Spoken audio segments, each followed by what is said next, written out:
And so what we'll do today, so thank you again for coming. And so Jordan Day, who will introduce herself in a little bit, will kick us off. She'll walk us through what cities and towns sort of look like and work like at all 39 cities and towns, as I have been learning, thanks to Jordan, work very differently from one another. And afterwards, we'll actually have a small panel of a former city council president from the wonderful city of Central Falls, which is where Marcella is from, as so is she. She was a former city council president. Yep. And we will have Adam's right here, who was a former finance director for the city of town of Gloucester. It's not a city, it's a town. Thank you. Towns and towns. And we'll have time for lots of questions, hopefully, as we learn together. So, thank you. Jordan? Hi, everyone. You can all hear me nice and clear, right? Yeah. John asked me if I needed a microphone earlier. I told him he was nuts. So for those of you who don't know me, my name is Jordan Day. I am the Associate Director for the Rhode Island League of Cities and Towns. A moment for shameless self-promotion. The Rhode Island League of Cities and Towns is 55 years old. And in that 55 years, we have been an advocate for improving policies and implementation, and really advocating at the state level policy-wise to make sure that policies make sense when they trickle down to the local level. Through that, these last 5 decades and change, we've also become more active in state government by partnering and working with state agencies to improve implementation and outcomes of programs. One of my favorite things to do is testify in the State House, and I was there with John and Marcella on Thursday night. It was great. And so if you see me there, I'm there advocating on behalf of cities and towns if you ever want to stop by on a random Tuesday, Wednesday, or Thursday night. The league itself is comprised of all 39 cities and towns, and we are happy to have them all as our members.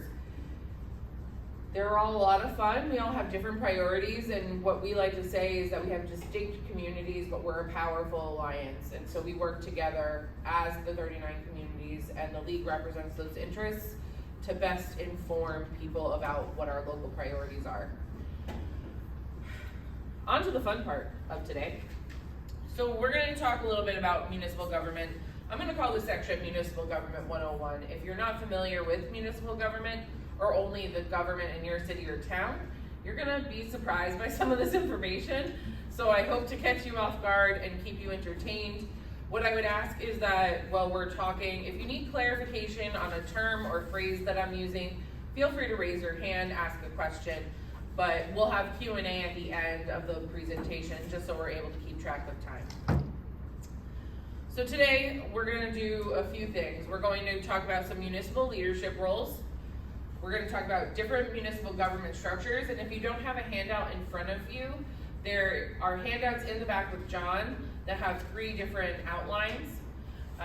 We're going to talk about how to engage municipal leaders, what kind of questions they're thinking about.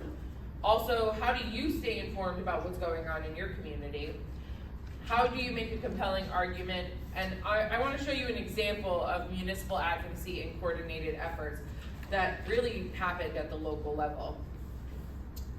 So municipal leadership roles. There is usually someone we identify as the municipal CEO. They are typically a mayor, an elected city or town manager. They might be an elected administrator. Most administrators and town managers are generally appointed. They are responsible for the execution of operations and budget management. So the real day-to-day operations of your city and town. So if snow needs to be plowed, it's not the council president making those decisions. I mean, maybe in some cases, I don't want to get carried away, but it's often in coordination with the town administrator or manager and the head of the Department of Public Works or the highway division that are managing the execution of that service.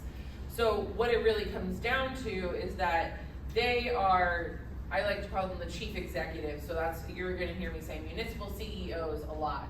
They're the ones that are in charge of running the day-to-day and keeping things moving and keep going forward. As I noted, some mayors and managers are hired by their respective councils, which means they're also fired by their respective councils. They have a responsibility to answer to them and how to prioritize their needs, which can be complicated when you're prioritizing a small committee of 5 people who might have a varying sort of interests. So being a town manager or administrator, while it's a really cool thing to do, is not an easy thing to do. On to city and town council members, since I've talked about them a little bit. They are really the policy makers. In smaller communities, councils also serve in other capacities, like approving business licenses, liquor licenses, all that.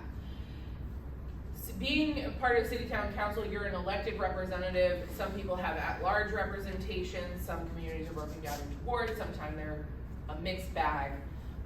These are the people who are hearing from their constituents, who are asking for solutions to problems, and they're identifying meaningful policy solutions in order to help move things forward.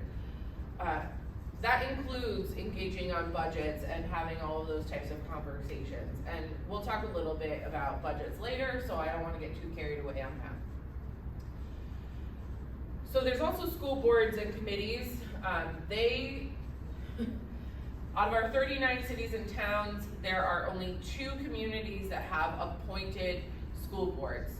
The first is Providence, and the second is Central Falls. Central Falls School Board is appointed by the Rhode Island Department of Education. The Providence School Board is appointed by the mayor and the city council, I believe, mostly mayor. They have to be confirmed by the city council. Testing my knowledge. They're really the public education policy makers. The difference is between an elected school board and an appointed school board. An appointed school board is much more advisory. An elected school board has clear, defined authority, especially when it comes to school department and district budgeting. That creates a complicated relationship, for lack of a better term, between the city or town and the school board. It can often lead to an uncomfortable power dynamic because the school department is dependent and the school district are dependent upon the city or town to provide the funding to execute the programs. But sometimes the city or town does not have the ability to increase their revenue in order to allocate the funds that are necessary to create new programs and provide additional supports. And that's why you'll often see people like me and other folks representing municipal interests talking about how we need to make sure that the state is an equal partner in advocating for education funding. Now, I like to think that the next group of people are the most important group of people. I have been one, so that's why I like to throw myself in that category. Municipal staff, they are the ones doing the implementation. They are the ones issuing marriage licenses. They're getting your folks registered to vote. They're taking your tax payments. They're answering the phone calls in the mayor's office about the pothole on your street or the street light that's been out on your road for 6 years and you don't know why it won't be fixed. They're the ones that have the institutional experience from administrator to administrator and council to council and mayor to mayor, and they are the ones providing that direct contact and outreach to residents, my brain, not there. This here is just kind of a quick demonstration though of how all these things tie together. I have a laser pointer. Okay, so I talked about policy and budget. This is really where the council operations come into place. The policy and budget are intrinsically tied. And that's because if you don't fund something, you can't implement it. And that also goes the same for operations. What happens in that same breath is if you're not funding something to be operational, you are then making a policy decision to not do the thing.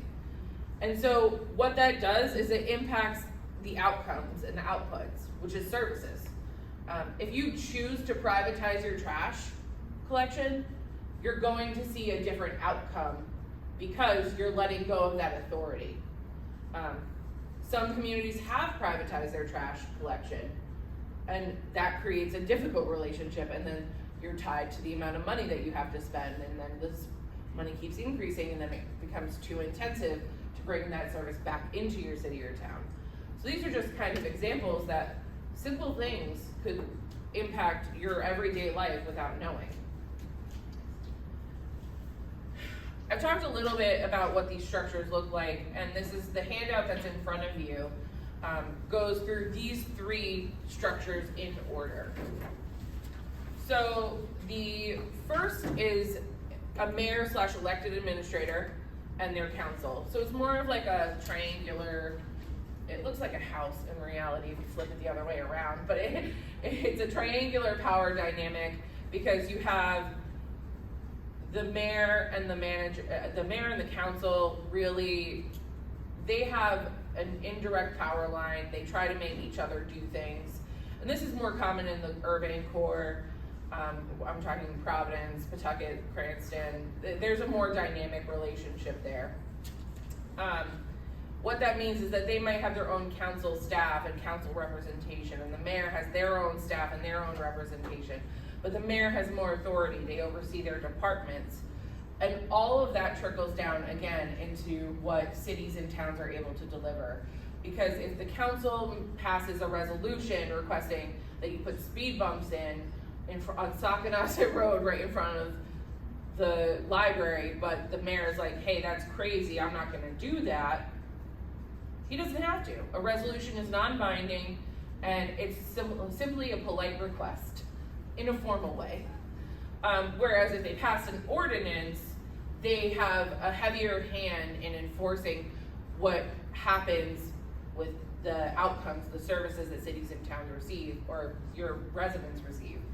So they could pass an ordinance that means that every road that you pave now needs to include bike lanes. And that's a hypothetical, not real.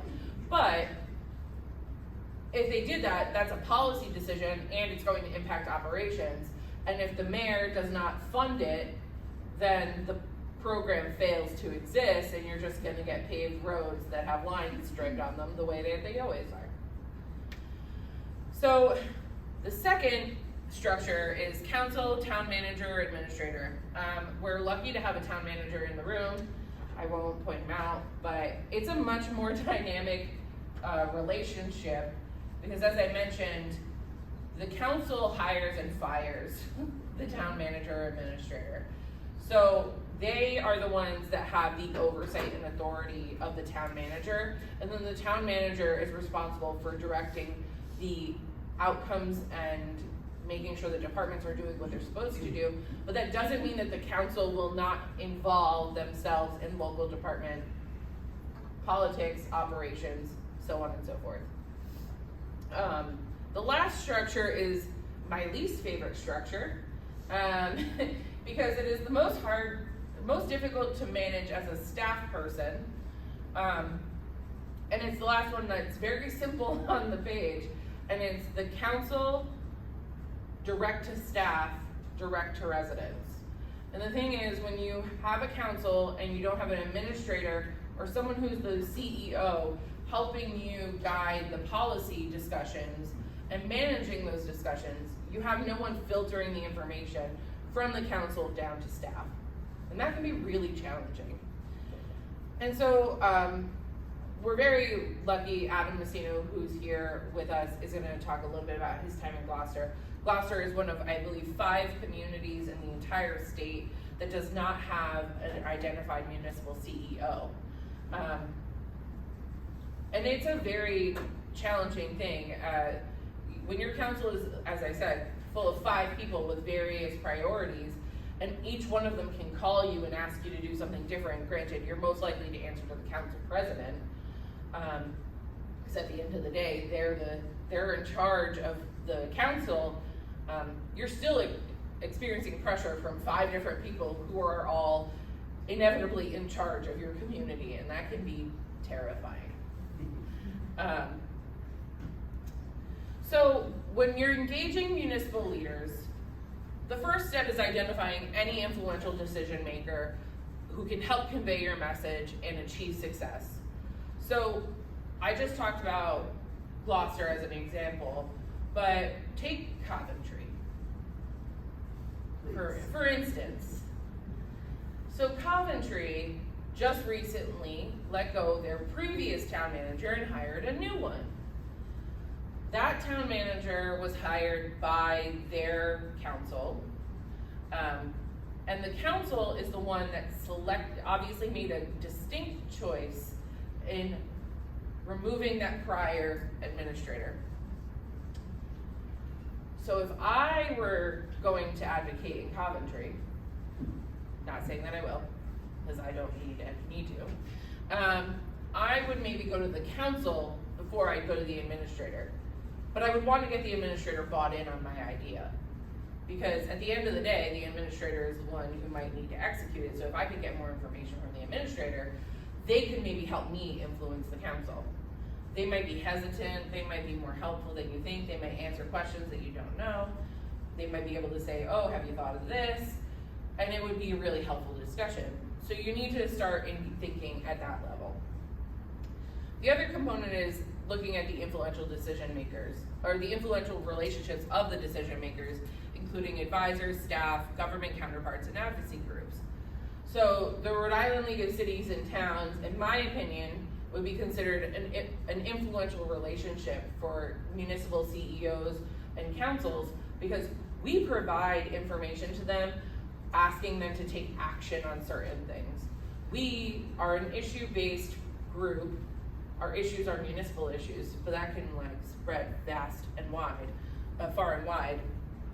But we could get you potentially, if you're working with another organization to talk about something in particular, you could call us and say, hey, have you taken a position on this? Would you take a position on this? How can you help? We have lots of questions. We could help be an influential party in that sense.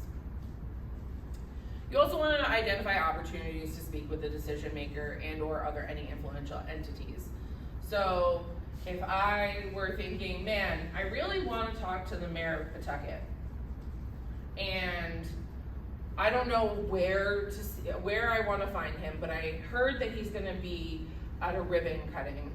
I'm going to go maybe to that event, just see if he's there, so I can talk to him. But instead of the mayor being there, his chief of staff or director of administration shows up, and you're like, hey, I know that guy. I'm going to go find him, because he's going to go and talk to the mayor if I bring it up. Hopefully, fingers crossed. He's a nice guy. Just saying. So you might find an opportunity to engage that's outside of the norm. Also, the most important, most simple thing, and I think maybe John will like this, is attend meetings, go to events, do things, just sit in the room. You'll learn so much just by sitting at a council meeting or going to a financial town meeting, just learning about the things that are being presented, because I didn't, until I worked for city government, I did not understand city government. And it is so much different than people expect. And you learn a lot by sitting in those meetings and hearing the back and forth decisions about budgets and policies, resolutions and ordinances, and it's really a learning opportunity. So I would encourage anyone who's interested to start going to those meetings if you're not already. So staying informed. First, you want to check your municipal website. Go to Gloucester.gov. I don't know Gloucester's website, so don't quote me on that one. But if you were going to go to Providence, it's providenceRI.gov. You can check out all the resources that are on the website.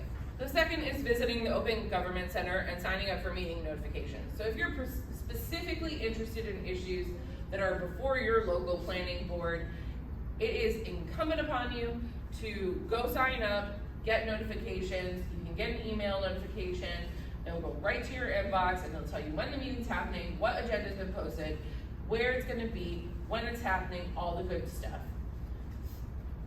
And that little picture there is what you'll see if you click on that link. The next most important thing, I cannot emphasize this enough. Read your municipal charter. Some communities have legislative charters. That's a little bit too much for me to get into today. But a lot of cities and towns have their own charters which define home rule. And it is basically their self-governing document that says this is how we operate. Most municipalities also adopt ordinances, so they have their own municipal code of ordinances as well beyond their charter. That will tell you everything you need to know. The charter really is the governing document though for process related to your CEOs, your legislative bodies, processes related to departments, charter review process, all of that. Now, if that's not enough, and you're bored and you're like, Jordan, I read my charter 8 times, I don't know what else to do, you can also visit our website, the Rhode Island League of Cities and Towns, and check out our resources. We have resources broken down regarding government in, I believe, 8 different areas, including employment, finance, labor, all these things. And it's really helpful. Also, if you're curious about our policy positions, there's resources there as well. So,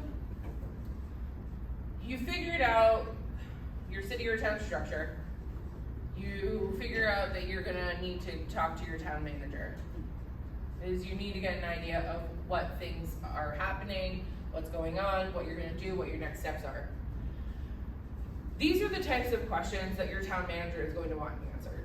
As somebody who's managed operations for a municipality, I can truly say that these questions are essential to determining whether or not we choose to make additional funding priorities. I'll use libraries as an example.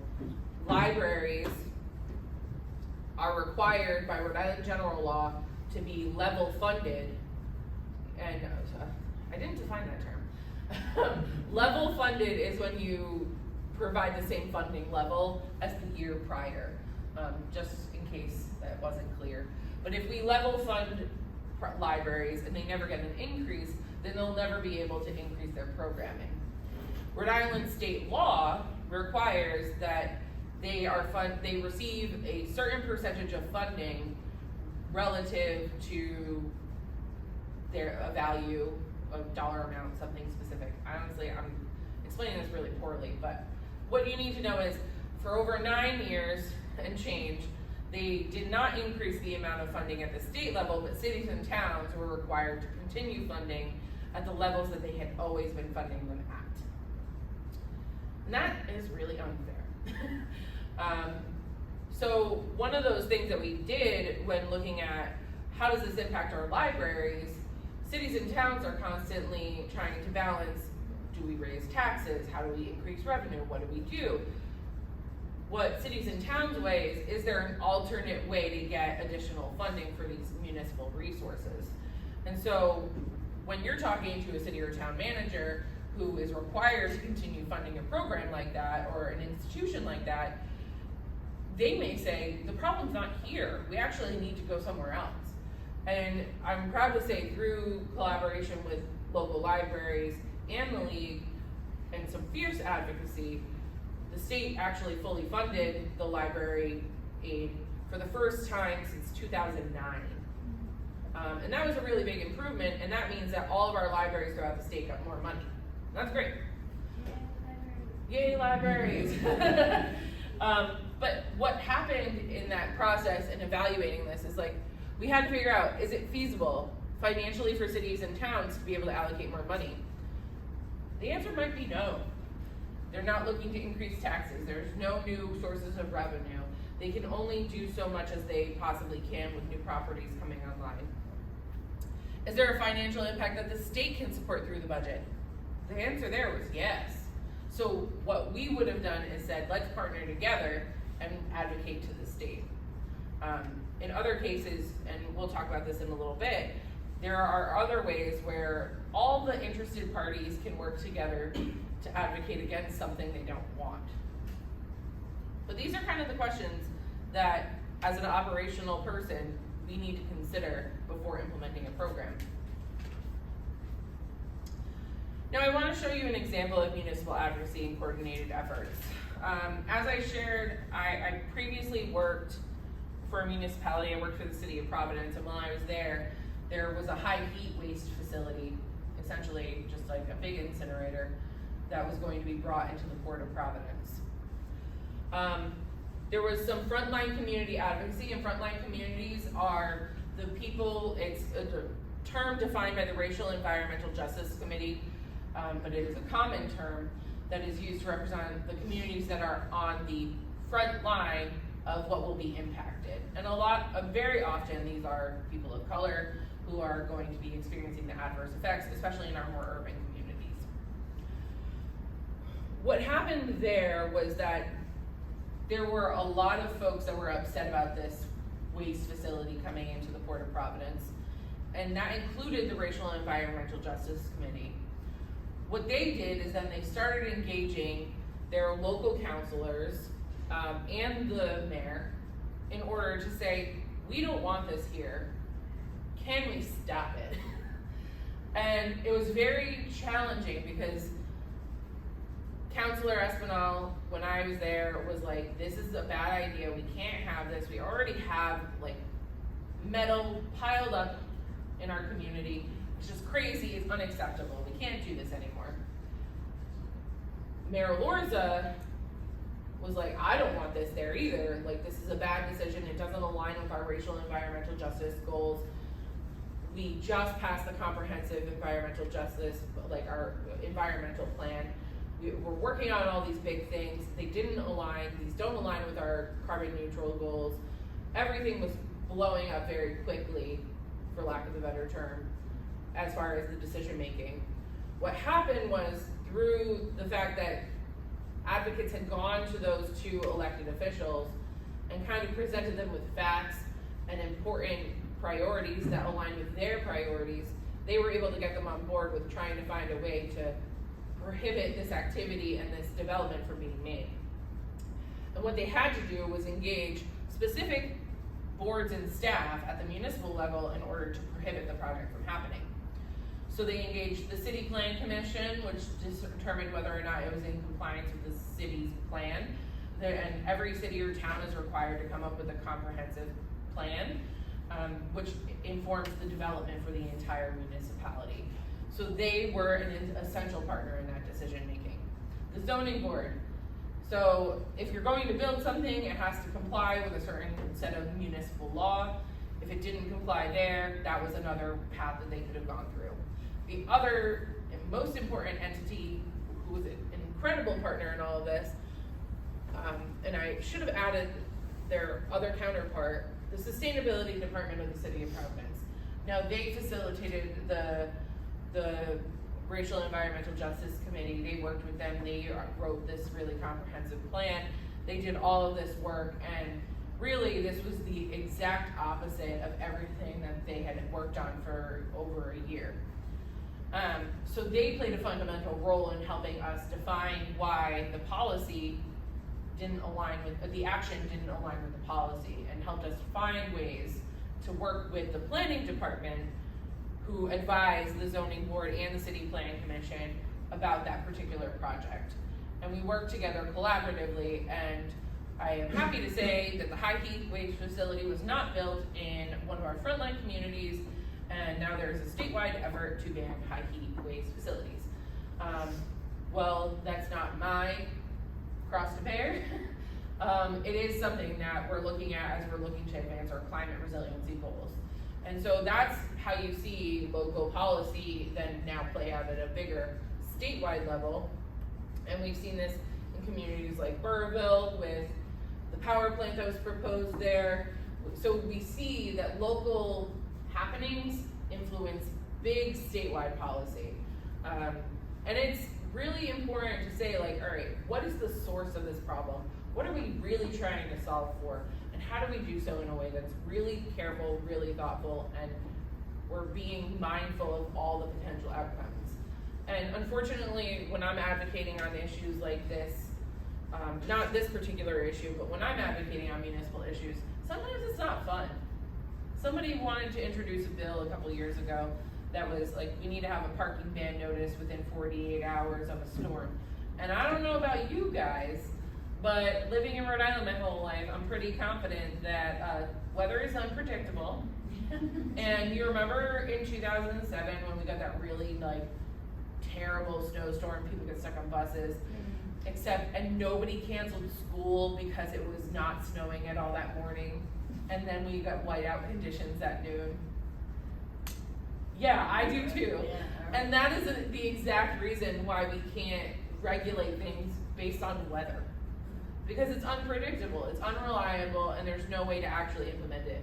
What we can do at the local level is implement better policies to increase our communication and transparency. And that's really where our residents and constituents come in, is advocating on behalf of that. So if you have any follow-up questions, this is my information. John will make sure to give it to you. But I'm happy to answer any questions you may have now, unless, John, you're gonna facilitate that. Yeah, we probably have about 5 minutes. Okay, yeah. Any questions now, and then we'll do the second half, and then we can do questions then. Yeah. Hi. I have a question. Hit me. So in the last slide, why did this happen in the first place? Like, if things are working as they should, and this was very clearly upsetting to a lot of people pretty quickly, what was the failure in the first place to not have all these people give their input before such a big decision was made? It's not that black and white. When it comes to land use, it's really complicated, so I'm gonna try to make it as simple as possible. So say I wanna build something, and the law says I can. So I do. So I go, I fill out a permit, I go do the things, and then I have to go through the specific process the city or town requires. That high heat waste facility was not a prohibited use or development.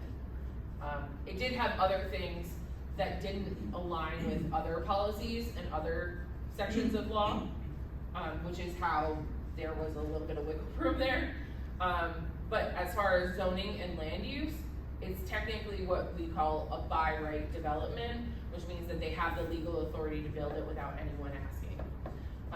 So they just were developing a project that they believed they had the authority to do in the first place. And that's really a more complicated discussion around how we talk about land development and land use and defining what should and should not be allowed to be built without oversight. So that's my 2 cents on that. I have a follow-up question. Yeah. So before you were talking about the different structures, and I think you said that, like, it is not the case that all of these different people have the same interests. So like, I think your example was like the school board. There are times when like the school board has a different interest than the rest of the municipality's structure. Mm-hmm. Are they represented by the same attorney? No. So the school board would be represented by one attorney and the town councilor would be represented by a different attorney? Yeah, the council has their own solicitor. Lots of cities and towns either have a solicitor on staff or they have a contract with a solicitor for a retainer that provides services. And the same is for the school departments. Are they like at the same firm, at different firms? No. It's not always the same. It might be, because legal services are one of those services that you don't have to procure through the open bidding process. You just have to submit a notification of who you've hired. They can hire a firm based on what they believe their skill sets are. Some folks hire, for like councils, they need a much bigger skill set. When it comes to school boards and school departments and districts, that's an entirely different, like, bailiwick, if you will.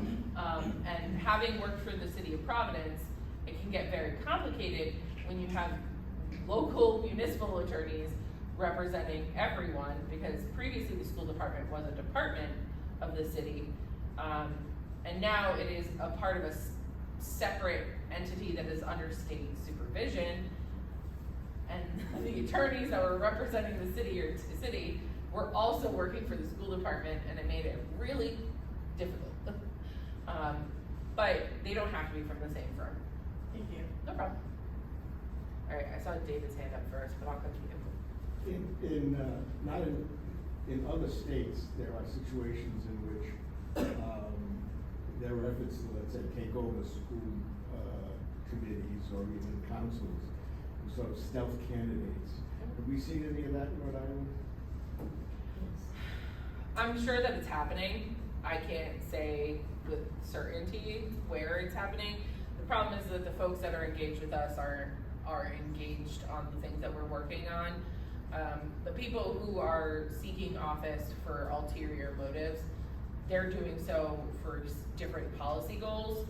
Likely that would not make it up to the league's level, because we focus on statewide impacts. Granted, at some point there might be something that happens in a local community, and we've seen this happen with libraries. We've seen this happen.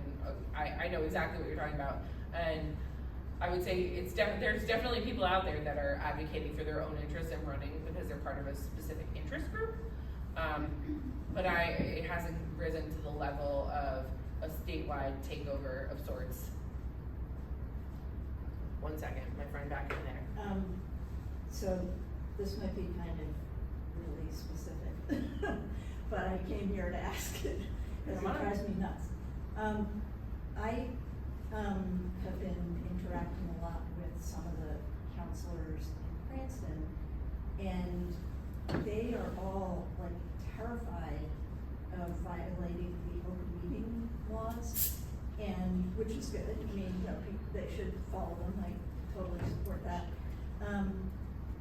But they are of the belief that it is illegal for more than 4 counselors to meet together and talk about, you know, any sort of like, you know, city stuff. So like, you know, 5 Democratic counselors sitting together to say, you know, what's gonna be our strategy on this particular issue outside of a public meeting would be a violation of the law. And that just makes no sense to me.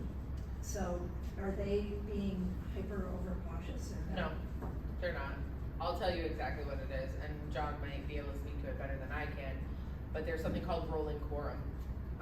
And essentially, if you ever have a quorum of members, so I think Can you explain what a quorum is? a quorum is a majority of the public body. I didn't even add that to my definition, thank you. A majority of the public body that you are trying to appear before. So for the purposes of a 5-person city council, it's 50% plus 1. So that's 2.5 means 3.5. You can't have half a person, so it would be 4 people. So if 4 is their quorum, I don't know what Cranston's quorum is. Actually, I don't know either. It's 5. So if the council's 5, then the answer is 4 is their quorum. They are making a very careful decision. 5? Okay. Yes, thank you. If 5 is their quorum, then they're making a really careful decision to not break that law. Because if they're in the room, they could constitute an active and open meeting and violate open meetings laws. I don't know, John, do you want to answer more of that? Really briefly, there is an exception for a party caucus.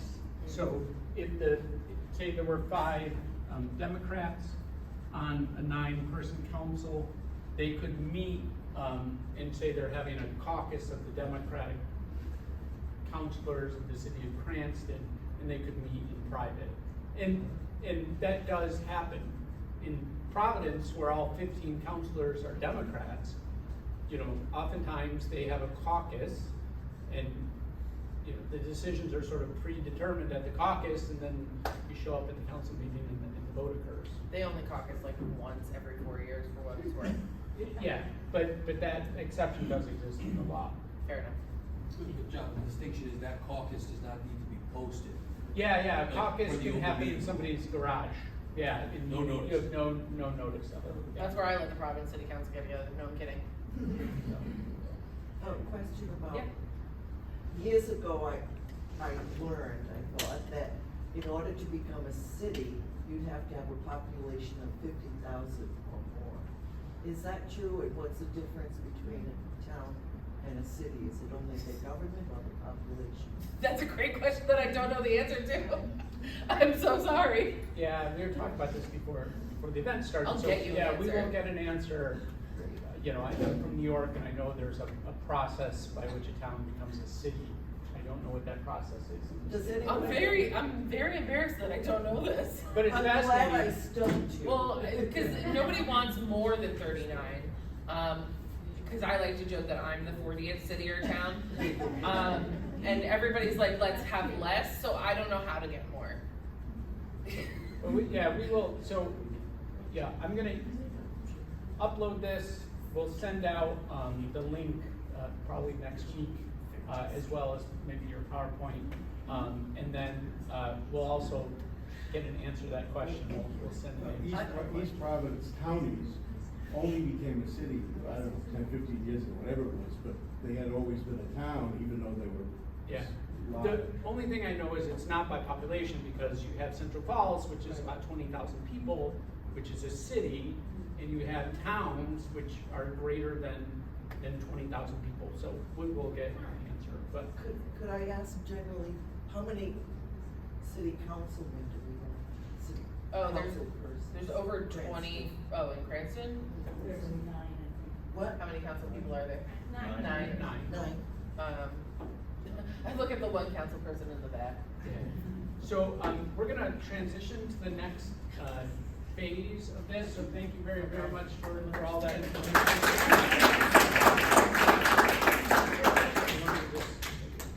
I'm just gonna put chairs up here, right? Yeah, thank you. And so, next, we're gonna talk about budgets. Transition, everybody. And, you know, oftentimes, people like myself kind of talk about budgets are the single most important document that any legislative body passes in a given year. And it is a statement about the values government holds. And so budgets are incredibly important. So we thought we'd bring some focus on budgets. And we thought we'd bring some diversity because you know, all 39 cities and towns are different in how they do things, including budgets. So we thought we'd bring some sort of contrasting styles. And then also, as we'll hear in a second, there's sort of an experiment about budgets that was very interesting. So we've all met Jordan and all heard from Jordan from the League of Cities and Towns, formerly at the City of Providence. But next to Jordan is Jessica Vega. Currently, she's a senior policy analyst at Rhode Island Kids Count. I know you have your fact book thing coming out Monday, so thank you for taking time on a Saturday to do that. She previously served on the Central Falls City Council and was council president for 4 years? 2 years. So 2 years councilwoman and the last 2 years council president. Okay, 4 years total, Yes. last 2 as president, sorry about that. And during that time, there was an experiment, what's called participatory budgeting, that she'll explain in a second. And finally, we have Adam Muccino? Muccino. And he served as the finance director for the town of Gloucester for 3 years. Now he's finance director for academic affairs at Bryant University and lives in North Situate. So I thought maybe we'd start with Jessica, if you kind of want to explain the budget process a little bit in Central Falls and then the participatory budgeting, and we'll go to Adam. Absolutely. So every year, the mayor's office works with different departments to talk about what their budget is going to be. So a budget, as John mentioned, is the value. So when you think about your own bank statements, right? If you're looking at someone's bank statement, and you see like this person spends a lot of money on traveling, then you know they value traveling. Or if this person spends a lot of money in food, they go to Whole Foods all the time, then you're thinking, oh, maybe this person, you know, they like to eat a certain way, blah, blah. But if you see someone's bank account, you're like, oh, this person has a lot of money saved up, then you know where their values lie and what their priorities are. So the mayor works with the different department heads to talk about what they're going to be spending their money on. A lot of the city budget, to be frank with you, goes into the salaries, because you have to keep the city running. And of course, that comes with medical expenses, dental care, pensions, and this and that. I shouldn't say pension, but different things that go into the budget. So I'm gonna use the Parks and Recs because I think it's a fun department. They provide a lot of city services and community events. So on there, you'll see things like elderly affairs or youth projects, employment projects for the youth. So every money is accounted for on the city budget, and every dollar counts. In Central Falls, we're about 22,000 people, give or take. However, we only have a budget of $19 million, which is not a lot when you think about all the services that is needed to keep that community functioning. So the department heads, they come up with their projections of what they're gonna utilize that budget for the next year. So the budget process is happening now in Central Falls. The mayor introduced the budget this past Monday, and she'll start the budget process with talking about like what are her priorities, which is like housing, creating more youth opportunity, et cetera, et cetera. And then the council has to go and approve this budget, and it's a process. So every department head comes before the city council members, tells them what their priorities are, and there's a back and forth of Q&A. Like, hey, I saw that we're spending $50,000 on gasoline to fuel all of these vehicles. Is there a way that we could get it cheaper somewhere else? Or like, do we really need 20 different police vehicles? Whatever the case may be. There's a Q&A.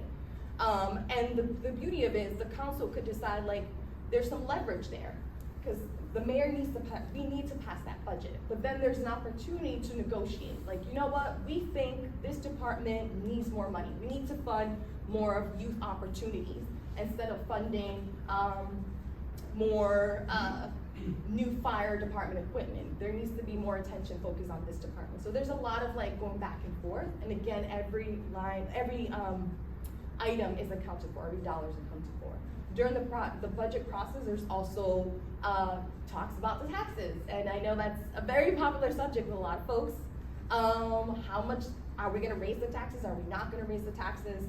And I get it, when it comes to taxes, people get really scared or really annoyed, but again, every dollar counts. So if we want nice streets, if we want to fix the potholes, or we want this, we want that, that money has to come from somewhere, and that money a lot of the times come from taxes. And folks, when you pay into the taxes, that's how we get folks to beautify the streets. That's how we get like the street cleaners. So the money has to come from somewhere. Long story short, you go through this process where all the department heads present their ideas, and then the city council has to approve the budget at the end of the day. So the budget process starts around May, and it has to end quickly because the new budget starts July 1st. So the budget for FY24 fiscal year 2004 starts July 1st of this year. So it's almost like retroactive when you think about it. Any questions about just city budget and how it works? What did you say the population city budget It's roughly 22,000 in Central Falls. And the budget? $19 million. $19 to $20 million right now. Right. For context, Providence's population, 188,000 people. Their city operating budget is over 500 million. Just for context. Very, very How much do these places look to raising money via fines and licenses or something rather than taxes? That's a great question. So I was actually reviewing the Central Falls City budget yesterday, and they have raised some taxes, but the problem with CF, and that's something myself, when I was at the council, and the other council members, and the mayor as well, we understand the community, and the community there, you know, they don't have disposable income. So we try to be fair when it comes to like being friendly to new businesses. You know, if you need vital records like birth certificates and things like that, not making it too expensive, because we want to make sure that the people have access to, you know, different things that they need, but it's hard finding that balance. So that's a great question with like, how much can we charge a community that we know is in need versus how much money do we need? So we try to get creative with like going after different grant opportunities and things like that. That seems to be really, really helpful. And then That was actually my question about grant opportunities, because you said 19 million, and then you compare it to the province budget Yeah. of, what was it, 500 million? Over 500 million. Yeah, so do they? And that's excluding schools, right? Oh yeah, we don't have control over our schools. So the schools in Central Falls to run, the last time I heard was roughly $44 million, which we don't have that money. Because a lot of the way the schools get funded is through property taxes, and there's also, you know, the state gives us funding as well. But it wouldn't, like the community of Central Falls wouldn't necessarily be able to fund their own school system right now. Yeah, just comparing that to all the money that came into Providence for the renovation and construction of new schools. I'm mind-boggling the differences. And in Pawtucket, even the construction of new schools in Pawtucket, I mean, the finances are so disparate. Yeah. And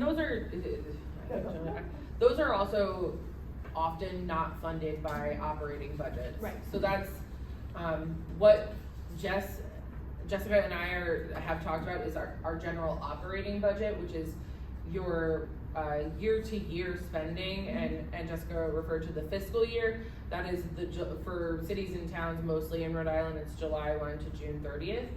But there are other ways that cities and towns utilize funding, through bonds, through infrastructure bank money. There are lots of infrastructure grant opportunities in the state, but for a lot of those types of improvements for schools, those are all done through borrowed dollars. Yeah.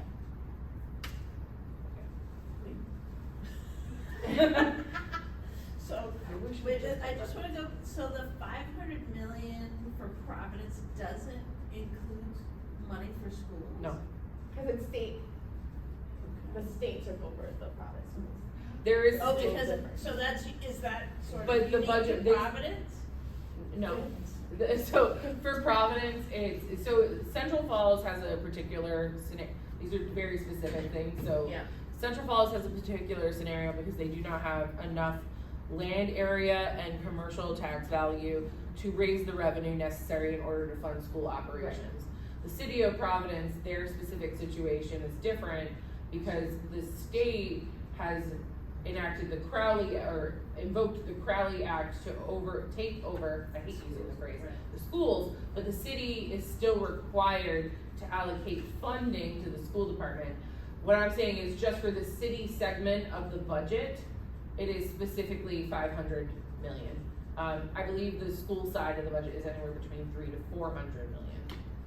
Whereas Jessica mentioned Central Falls, it's only 44. And it's a little complicated because, so even though the state took over the the school system in Central Falls, and we have an appointed board of trustees, the city owns the building.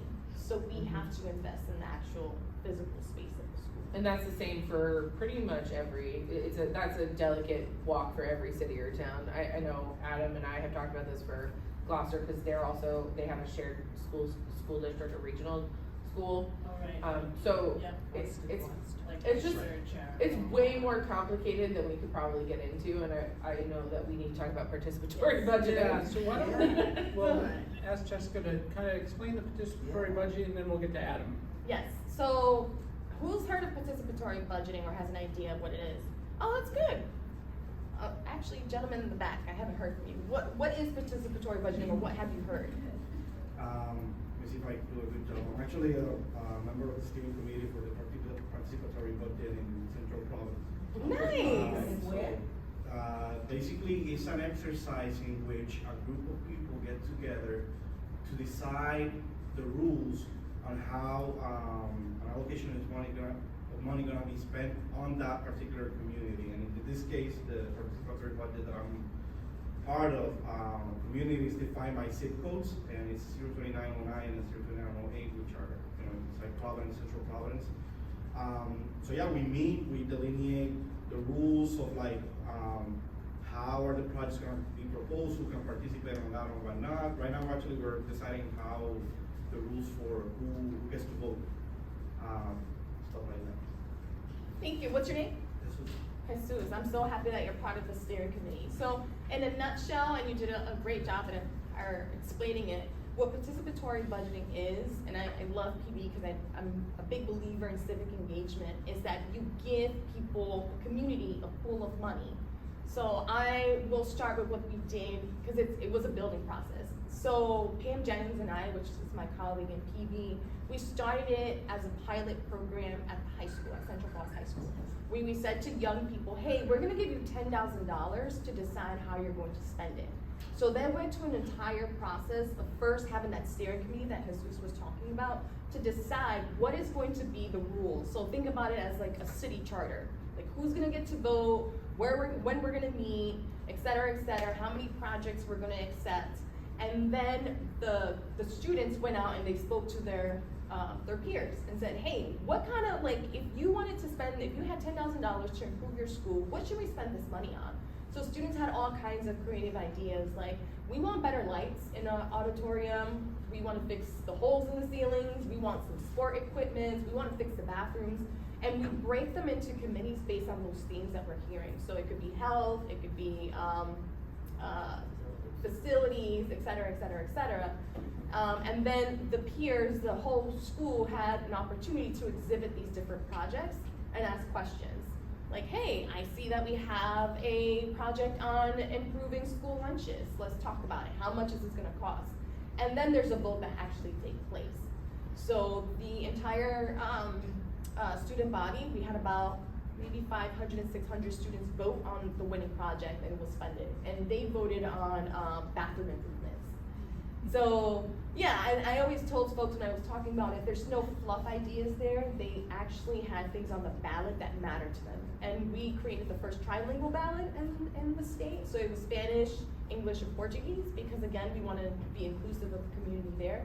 And it has grown. So PB is not a new idea. This started in Brazil back in the 80s. In New York, for example, in the Bronx, they do it with $2 million. They have PB in Boston.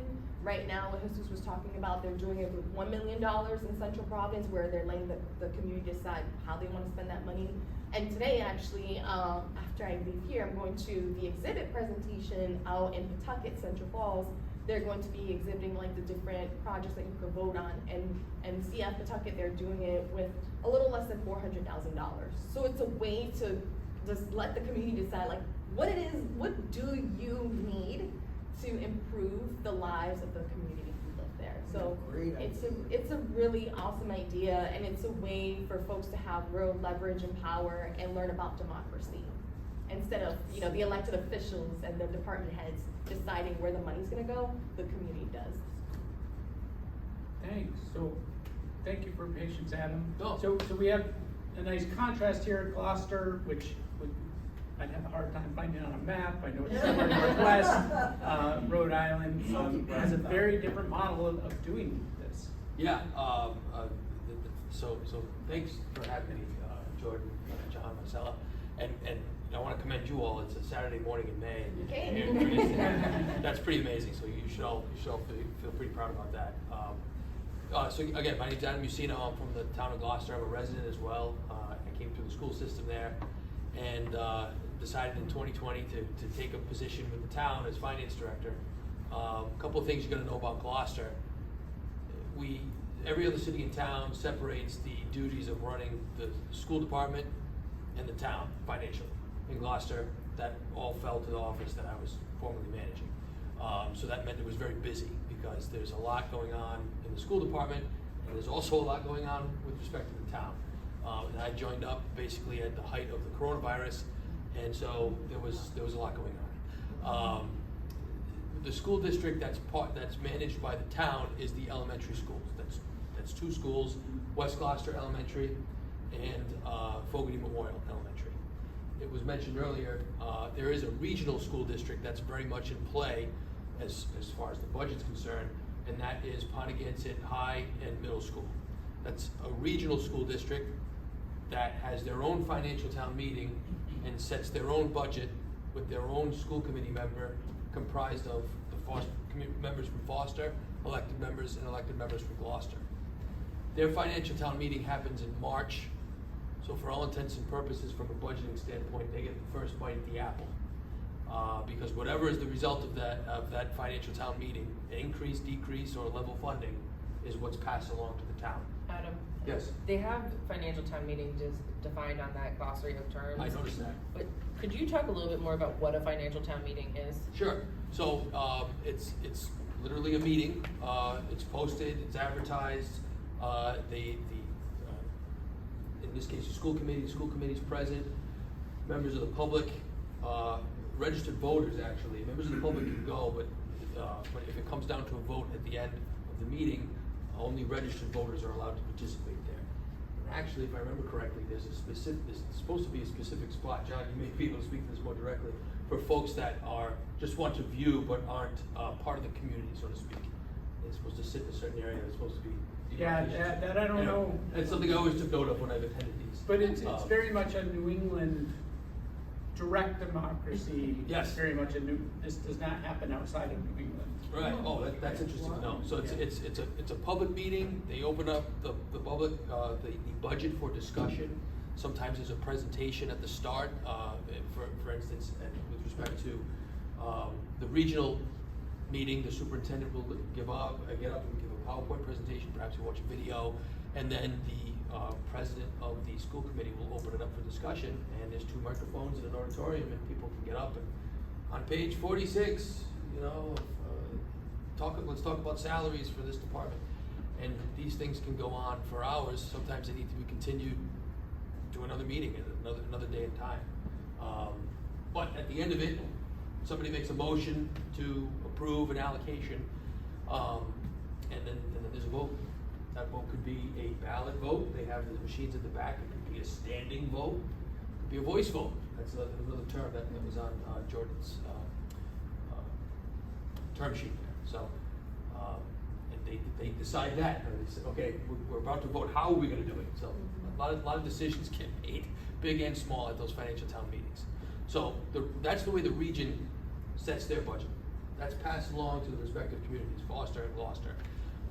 Gloucester used to have a financial town meeting. Before I joined, I think sometime in 2014-15, they switched from that model to an all-day referendum. So that's quite literally what that is. All day from 8 o'clock in the morning to 8 p.m. Folks have a chance to come out and vote yay or nay on the budget and any other related questions. The rub there is if the referendum fails, like it did last year, that's how you need to set a budget, and that's how you can send out tax bills. The ultimate, in Gloucester, per the charter, the ultimate authority on setting a levy rests with the people. There's no mechanism for the council. Other cities and towns have this, I believe Providence does, where the council could set a levy in the interim just to generate some cash flow to the town to keep things running. And so when you switch to an all-day referendum, all of the stuff, the notice with the Secretary of State's office, which is important and valid, but all that kicks in. So as opposed to a meeting where you could continue a meeting to next week and continue the discussion and keep it moving, a referendum, you're 60 to 90 days out by the time you can marshal the board of canvassers, get ballots printed, set the date. That's not around the 4th of July. Last year was a challenge. And I want to thank the league for all their support, because when it came to getting support from the state, it was So what happens when voters vote down the budget? Right. So this happened last year, unfortunately, and it was crazy. So it was an unprecedented focus for the town on cash management, because our referendum was already delayed into August. We had an issue last year, and this town is still wrestling with it, where 80% of the non-tax revenue vaporized overnight. The town's largest taxpayer, who was on a pilot agreement for the previous 20 years, that pilot agreement ended 12/31/21, and the town entered the following year without a subsequent agreement or an assessment of this very complex campus in the northwest corner of the town. Adam, Yeah. does everybody know what a pilot agreement Thank you. is? Yes, yeah. Of what? Payment Pilot? in lieu of taxes. Yes, So thank you. it's an agreed upon, I'll add that to my terms. It's an agreed upon value where the municipality and the private party agree on the amount of taxes, or it's a payment in lieu of taxes, a fee that they pay to the city or town every year. And so Adam's talking about one particular agreement that failed to continue beyond last year. Right, the agreement had a hard stop of 12/31/21. Wow. and even in the agreement, it said after this is over, the town is free to tax based, per all rights in the charter and state law and all that. The hard part was, this wasn't a campus of 3 and 4 bed raised ranches. This is a insurance testing facility. It's a campus purpose-built with very, very complex structures and very, very high tech in these buildings. So even just a measurement of square footage it doesn't get you to where you would need to be in terms of assessment. Was that a negotiated thing with that Yes, testing that's agency? yes. Why didn't it stop way before it's dead? That's a great question. Yeah, I think the pandemic had a lot to do that. It took the focus off of ideally getting an understanding of the value. Well, ideally it would have been tracked from the beginning. Hindsight being 20/20, not being critical of former leadership or finance directors with the town, but just because you have a pilot agreement doesn't mean you shouldn't be tracking somewhere. This is the value of this area, of this, and as it appreciates over time, or other things depreciate, you make the adjustments. Because it said in the agreement 20 years ago, once this is over, now you need that value. And if you're not tracking that over time, like any city or town does with anything else, tangible residential or commercial property, per state law, you're getting a look at that statistically every 3 years and a full valuation every 9 years. So why wouldn't you do that with this very complex campus? I'm sorry, there was a hand in the back. I don't want to overlook that. I'm Jocelyn Antonio. I have a couple questions, including for Jessica. The first one is for participatory budgeting, what efforts are being made to ensure that, folks that are typically not involved in this process are involved, and is information being collected as to who actually is involved in this process, and for I forgot your name, sorry. Adam, sorry. In terms of the registered voters being the ones kind of making the final decision, have there been any efforts to include voters that are not allowed to be registered, since they are still part of the community, and should they not have a say in what is being done with their money and their community?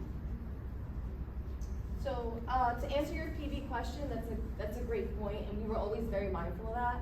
So we hired community delegates.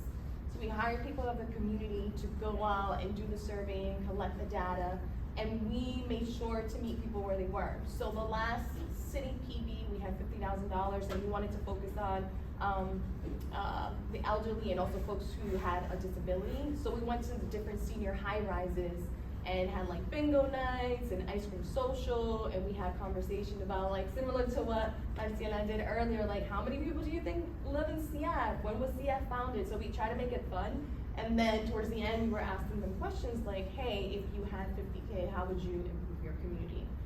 We did flyering, we did door knocking, we did phone banking, and we, the typical elections would be 1 day thing. In CF, we expanded it to multiple days, and we also set up ballot boxes in City Hall where folks would go in and submit their ideas. We went to places that we knew were highly concentrated, highly trafficked. So we went to one of the local clinics and set up an idea box where people could submit their ideas, and a lot of folks did that. So we were out there. Yeah. Adam, do you want to? Yeah, with respect to registered voters, so just as a given clerk's office would need a cutoff date for registered voters for a general election, the same with a financial town meeting. It's the same sort of function, and my understanding is there just needs to be a cutoff of this is the pool, these are the people that were registered as of this date in compliance with any charter restrictions or state law. And the clerk's office, at least in Gloucester, does a fantastic job of when a vote is coming up. There'll be ads in the paper, notices in town hall, it may be discussed at council meetings, perhaps a post on Facebook, something like that, just to put the word out there. If you're not registered, stop into the clerk's office, we'll get you registered so you can participate in government in the upcoming election. Is your participation high? I'm sorry? Is the participation high? In the financial town meeting for the region, not very. We just barely make the cutoff for the quorum. last year with the failed referendum, the first, round one in August, I think there were about just over, was it 200? That's what's coming to mind, just over 200 that came out to vote. Round two, where we were successful in October, the 23rd, again, to illustrate, that's the gap. We went from August to October 23rd before we could get another referendum. That was over 500 people came out to vote. Give you some perspective, Gloucester has a population of 10,000 people. Yeah. So 200 people bothered to vote on the budget, which is why, like, participatory budgeting is a form of, there's a larger movement toward deliberative democracy, and it's a way to kind of draw people into decision making and you know, educate them and then ask them to make the decisions. And an important reason for that is we see a motivated group could find 250 people and sort of take over a town. That's exactly in a way what happened last year. You know, there was a very strong push on Facebook, because now this situation with the pilot agreement is starting to bubble up. It's starting to, people are starting to hear about this, and oh, there's potential for a tax increase. This wasn't managed properly. Oh, our vote is delayed. We normally vote in May on the budget. Why are we doing it in August? All of this now becomes very political, and it does not take much, to John's point, especially if it's on the internet, it must be true. You got that running against you, so that does not help at all. Yeah, so I want to make sure we take the questions in order, Yeah. but did you want to? I just want to add for context there, back to my presentation earlier where I referenced the charter. There's charter language and state law language that says who is eligible to vote for financial town meetings, which makes that a little bit more difficult. So I would also keep in mind that for those that have financial town meetings, they might be legally restricted by who they're able to engage, but that doesn't stop them from doing outreach to other folks ahead of time to understand what they would want in the budget. So, ma'am. Yeah, I was just, could you explain how your community established participatory budgeting? Like, you know, how was that put in place? So it took a lot of conversations with folks. I started the PB process back in 2018, and we finally kicked off the pilot program at the high school in 2019. So it took about a year. Was it like, had to be like approved or created by the Well, we council? needed funding for that, right? Because the $10,000 had to come from somewhere, so we had to do some fundraising, and then it's actually part of the school curriculum, like it's part of like an actual class. So we had to build the curriculum, we had to do some fundraising, we had to find money to pay the teacher. But we were able to make it sustainable to the point where like the school has taken over PB and they're the ones who are supporting that process. We still support some of the fundings behind the scene. Both Jennings and Councilwoman Tatiana Baena, who's a big PB supporter too. For the citywide PB, what we did is speaking to the mayor's office and negotiating like, hey, the community really needs this. The pilot program at the school went really well. Let's give the opportunity for the young folks or the community at large to vote. So it was a conversation with the mayor's office to figure out where that money was going to come from, and we also did some fundraising outside to get to the $50,000. So if you want to see PB in your own community, I suggest reaching out to your own city council members. In Central Falls, we don't have this. So for example, in Providence, and maybe Jordan, you can correct me if I'm wrong, each council member gets discretionary funds. So I believe in Providence, $100,000, or is it less? It depends on the budget year. It depends on the budget year, but it's a good number, right? So the city council members can decide like if they want to like fund a Little League program, whatever the case may be. In CF, we don't have that. We don't have discretionary funding, so we have to get creative in how do we support the community. And if I'm correct, there's a Brown professor who was involved in sort of documenting this. Yeah, so there was a Brown professor, his name Jonathan Collins. Yes, Yeah. he is awesome. Professor Collins, he did an evaluation of PB, and there was also a school district-wide participatory budgeting where the school district used ARPA funds or the American Rescue Plan, and then there was something specific to schools. They used $100,000 to the side, like parents were able to decide how that money was gonna be spent and students. So I'll try to link to, I know he's published some about that, so I'll try to link to the publications. So it seems like people are interested in participatory budgeting. I thought about doing an event just on that, which we could potentially do and maybe bring him in to talk about his results, but we'll try to link to that. Yeah, my understanding is that pilot programs are applied to nonprofit organizations which would not ordinarily be paying taxes. But I understand there are also tax stabilization programs. Do all the cities and towns do that, or is it only certain ones that have the power to do that? Those are different things. I know they do. Yeah. But I So mean, there's state law that says who can and cannot enter into tax stabilization agreements. But as far as pilot agreements, it's not strictly for not-for-profit or nonprofit entities.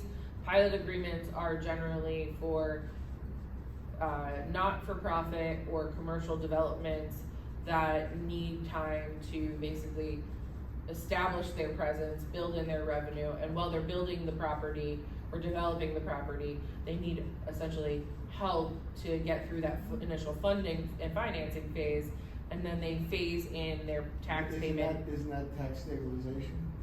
Yes, but there's also, yes, but no. Tax stabilization agreements have legal binding terms and definitions, including apprenticeship requirements. If it's a housing development, there might be something more broad that's associated with it. It also might include certain things about interest and financing, whereas pilot agreements are generally just about the finances and the finances alone. And it might be also in exchange for services as well. So it doesn't have to be just for nonprofit? No. Adam was actually talking about a commercial property. Yeah, so I didn't realize that. that's very much, and typically a commercial property, if there was going to be any sort of relief or contract outside of just tax based on assessment, would be tax stabilization agreement. The difference here is, yes, this entity is very much a for-profit entity in the insurance space. The town was obviously involved, but the third leg of the stool, and not a lot of people realize this, and I spent a lot of time when this was all happening, was Rhode Island Commerce, formerly Executive Development Center. That's how far. Not Executive Development Center. What was it? I don't know. EDC. It was known as Yeah. EDC. Economic Development. Economic Development Corp. Yeah. Before the video game and all that. So that's what made that possible. And the town didn't even have the authority to, and still doesn't, because the people haven't granted them that. Other cities and towns, the people have taken a vote and granted the council the ability to go and negotiate a tax stabilization agreement on behalf of the town at large with a for-profit entity. Gloucester's council does not have that. So we'll do, Sorry. last question? So when it comes to the pilot stuff, what you're saying is wild. So is there a carve out of the reevaluation laws that, if you have a pilot, we don't have to touch it? Was this the negligence of a particular tax assessor? Or is it a situation where there's a gap and cities and towns need to develop their own policies, and then the follow-up is, why aren't we talking about this? Yeah. I feel like there's a lot of ink spilled about pilots with Brown, but Right. that seems huge. Your vibe. I really I was like just your thinking energy. that, This particular so speaking from experience in Gloucester, this particular campus is way beyond the capabilities of any tax assessor. And that's not to be critical of tax assessors and their abilities. They're all great, they do a hard job. That's more to illustrate how complicated and how specialized the build out of this particular campus is. And that's why cities and towns usually contract with a firm or a contractor to determine what those valuations of the properties are. As they do on the residential, commercial, and tangible side. They'll go out and get a Vision Government Solutions. That way it's not just the tax assessors analyzing that data in concert with the finance director and whoever else is involved. But they're taking an analysis of a third party, pouring over it, as opposed to it being done by the city or town. You want that third party to provide that assessment. And just to talk about what are we doing about this? So the thing that is happening right now is that all 39 cities and towns technically have a different way of establishing their tax levy. And so it's an inconsistent application of how that's calculated, which is how some of these issues have arisen. And so for Adam's situation, that pilot agreement is not included on what they consider their tax levy. That's correct. So that was that was what drove the delay in the referendum last year. That's what pushed our first referendum to August, was we were working, I'll be generous, with the state Division of Municipal Finance to get them to grant us an exception to exceed the 4% cap on the levy. And the reason, as Jordan is highlighting there, is we never track the value, the assessment value in dollars as part of the town's value amongst the three categories, residential, commercial, and tangible, of which this particular company has value in all three.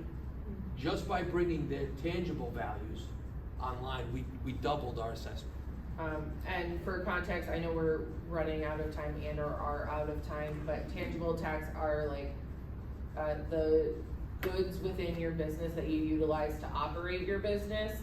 You are taxed on them annually, and there's lots of discussion about whether or not that makes sense, because you also pay a sales tax, and it disincentivizes improving your facilities and technology and all that. But what it comes down to is this year there's actually a bill, which the league is not entirely in support of for a variety of reasons, but to create a uniform method for establishing a tax levy, so situations like what happened to Gloucester doesn't happen again, and that way they don't have to see a 12% increase. And so there are people who are trying to advocate to close that loophole, so that way city residents aren't experiencing an enormous tax hike or having to vote on, for in Adam's scenario, you're only allowed to increase taxes 4% based on the year before. Adam's scenario, that was a 12% increase. It was just over about 13%. And the it business wasn't. case of it, I'm sorry, John, quickly, was that the increase in the actual, the tax rate was 1.4%. So Yeah. the tax rate went up 25 cents. I mean, taxes are taxes, I understand that, everybody wants them to stay level, but the levy increase was driven by the increase in value. The lion's share, there was some growth in the town, but the lion's share of it was bringing all of this value, as if it dropped out of the sky, that build out for that entire campus all at once. It was never tracked there before. So, quick question? Yeah. Sorry, I didn't want to ask question, but when we're talking about the tax levy, is that the state law that putting the cap at 4%? Yes. Yes. So how we can go over that if it is state law? State law provides for that as well. There's 3 specific instances where you're allowed to go over the 4%. One of them is loss of non-tax revenue, substantial loss of non-tax revenue, which is what happened to Gloucester last year. The other is substantial growth in value for some particular reason. And Jordan, you can help me out with the third. What's the third one? And the last one is related to city service, an impact on city services. Okay. All 3 of those exceptions are really hard to meet though. You need, they're hard to beat, and you need approval. So And just last year, for the first time in many years, there were 3 communities that needed that support. And that's for a variety of reasons, like there were slight changes. For 2 of them, Adam's situation is very specific. But you, in your city or your respective city or town, you would wanna reach out to the Division of Municipal Finance, and have your finance director have that conversation if that was the case. So, on that, thank you for that last question. I want to thank our speakers. I want to